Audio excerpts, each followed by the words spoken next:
I know everybody thinks Bradley Beal's going to get traded at the deadline.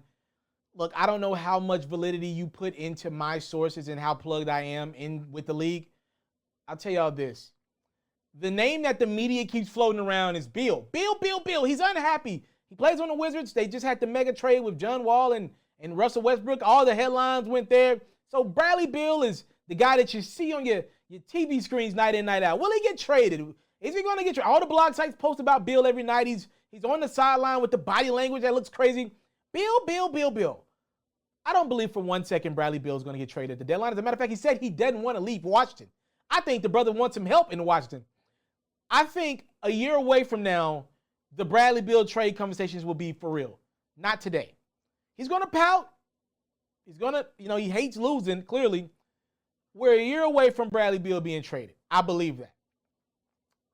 But there is a guy who I think is seriously unhappy and is going to start to push his way out of his situation. We've heard rumors of this the last couple years, but with every day that passes by, he's gaining leverage. Look, it's not your responsibility to watch every game. That's my job. That's the job of the so-called experts. I watch a lot of Chicago Bulls basketball. And let me tell y'all something. They have a gentleman on their roster by the name of Zach Lavine. Ladies and gentlemen, he's no longer just a dunker. He's not just a super all-time level athlete. All right? This is Jason Richardson becoming a lethal scorer.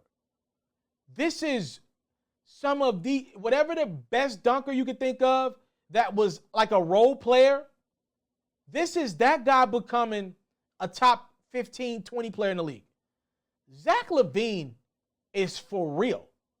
And I would ask you to run some tape of Lavine, and then you tell me who's your favorite guy in the league. And ask yourself, how much better is this guy versus Lavine? Because he's in his athletic peak still. And he can shoot now on a bad team in which night in, night out, he is the focal point of other teams' defenses. Zach Lavine is legit, and he's not happy in Chicago. To me, a lot less happier than Beal is as a Wizard. He's giving you 26.5 points a game, 5.3 rebounds, 5.2 assists. He is for real. And for me, those guys that hover around 20-something points a game, 5 boards, 5 assists, I'm usually sold on those guys. As a number 2, if a team can pull off a Zach Lavine trade at the deadline and the Bulls are in full rebuild mode, that's the guy I'd watch out at the deadline for. He's the guy that I would want to make the move for. If Beal's available, I get it. Go after Beal. But if I'm going to get Lavine for a couple picks less, if I could keep more of my future, more whatever it is, more draft picks by going after Lavine versus Beal, Beal's a better shooter. I'll give you that. But outside of that, everything is up for debate between Lavine and Beal. Lavine's more athletic. To me, because he's more athletic, I'll give him the edge defensively. Lavine and Beal, neither one of these guys are lockdown defenders, right? I'll give Lavine the edge, though, because he's taller, more of an athlete, and longer. If I'm a team, because Lavine goes under the radar, and I think he's slept on. Now, hoopers know Lavine is hooping.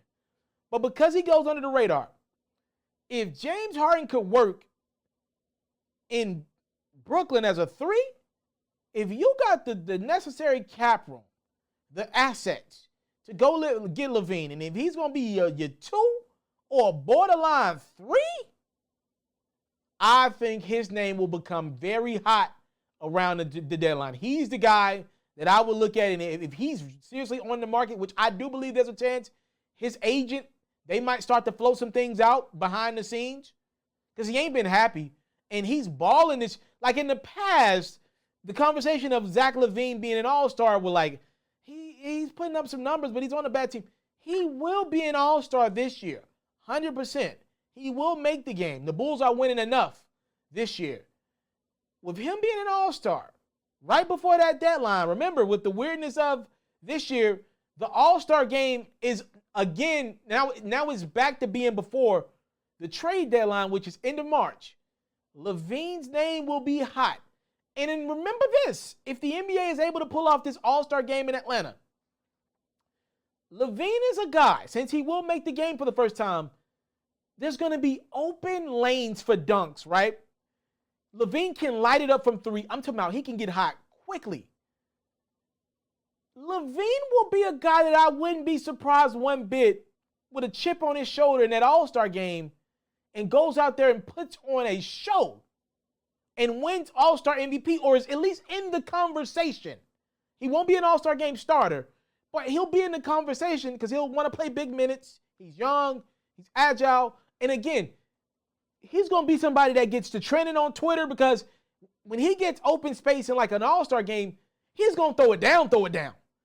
Do not be surprised if Zach Lavine's name is very hot around the deadline. They got a first-year head coach and Donovan there. He might want other guys. I don't know what his relationship is like with Lavine. That's the name that I will watch out for around the deadline. Catch full new episodes of FERRO's music-based platform every day only on YouTube at It's Mr.Taliaferro. You can also find clips, updates, giveaways, and more on Facebook, Instagram, and Twitter, also at It's Mr.Taliaferro. For all basketball fans, make sure you tune in to FERRO's daily highlights, reports, and commentary on YouTube at FERRO, and even more updates on Facebook, Instagram, and Twitter at FERRO as well.